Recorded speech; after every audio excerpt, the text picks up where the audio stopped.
Hello friends, welcome to the Cold War Prepper, and today my name is Lee, and for those of you coming back, gosh, love you, thank you for coming back. For those of you who are new, I encourage you to go back. We're going to talk a little bit about my philosophy and how I'm going to handle that in a new world order.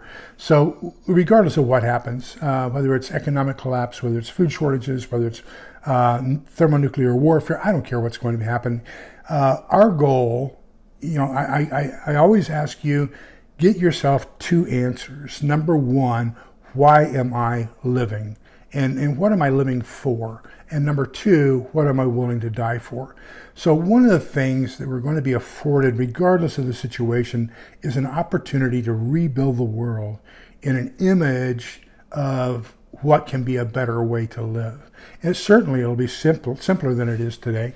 But maybe we can find a kinder, gentler, more caring, and more respectful world of each other. And so that's why if you take a look at my previous video, which was on recommended books, you'll find an awful lot on religion, philosophy, government. And, I just think that that's an opportunity for us to rebuild something better where people understand what they're going to be doing. I'm going to put out another video in the near future on some other stuff that I think is going to be critical, and that's going to be taking care of our children, educating our children, and providing them a path to the future. So if you go into the book of James, the second chapter of James, specifically verses 14 through 21, it says, O vain man, dost thou not know that faith without works is dead? What doth it profit, my brother, if a man come to you naked, destitute, and need of food and clothing, and you say unto him, Depart, my brother, be filled with the Spirit, go in peace. Notwithstanding, you give him those things which are needed. Dost thou not know that faith without works is dead, being alone? So one of the things that I'm being taught as a Christian, I'm not going to give that to you, but this is the way I believe. One of the things that we certainly have to do is we have to take care of our fellow man. And that's why if you look down below, you'll find that anything I make as far as payments for people watching my videos, 40% of that goes to my local food bank. 20% goes to the Baptist Children's Home, which is the orphanage for Baptists. Catholics do give to Baptists. But anyhow, so 60% of all the money I make from these YouTube videos goes to charity. And because I firmly believe we have to take care of our fellow man. Now, a long time ago, in the mid-70s, I was in the 337th ASA company, Army Security Agency company, Fort Riley, Kansas. That's now one of the companies in the 101st MI Battalion, Fort Riley, Kansas. And I had a platoon sergeant. His name was Don. And Don had this thing from Vietnam where he had a stove, and then he put a 5-gallon pot of water on it. And so this is the first thing I'm going to teach you so that you can take care of your fellow man in an emergency. And he put that 5-gallon pot on a stove, and they put in about a gallon of water. And then back in those days, we had the C rations, which were the entree cans, and then you had a can with crackers, and a can with jelly, and a can with peanut butter, and a can with a cookie, and our candy and everything else. We would take the entree can and we just dump it inside this gallon of boiling water. And then you could take out 1 can's worth of soup. And remember, I always say that if we look back historically, most of mankind survived on soups, chowders, casseroles, and stews. And I think that's what we're going to revert back to, are those things. So this is called nail soup because the theory goes that an airman was shot down over Italy, and he was hungry, so he started boiling a pot of water, and people asked him what it was. He threw a nail, and he said, it's nail soup. And they said, oh, that sounds great. Well, what does it taste like? He says, oh, you can't have any. You have to put something in order to get something out. And so they would bring something, a vegetable or something, you'd give them that, and oh, wow, this is great. And then somebody else would bring something and add it to it. Oh, this is great. So that's the whole concept behind this nail soup, military nail soup, is you have to put something in order to take something out.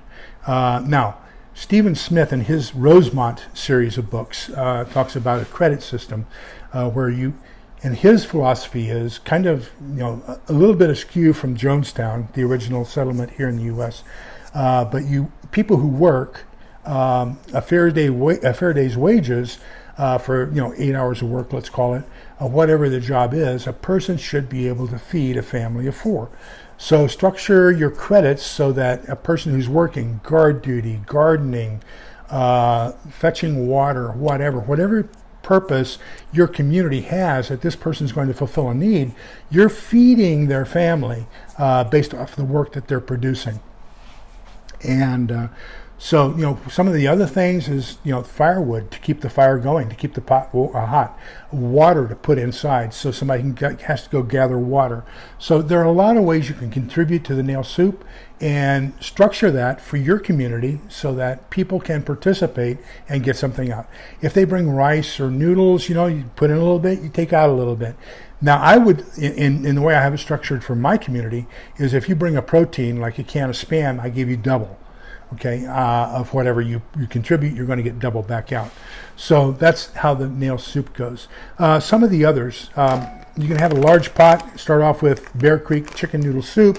Then you can add to it, of course, right off the bat, you're going to add some chicken, and then you could add some extra egg noodles, and then a little bit of chicken broth or chicken bouillon, cream of chicken soup, maybe a can of veg-all. Now you're starting to enhance that chicken noodle soup so that a lot of people could eat off of it and have a very nutritious meal.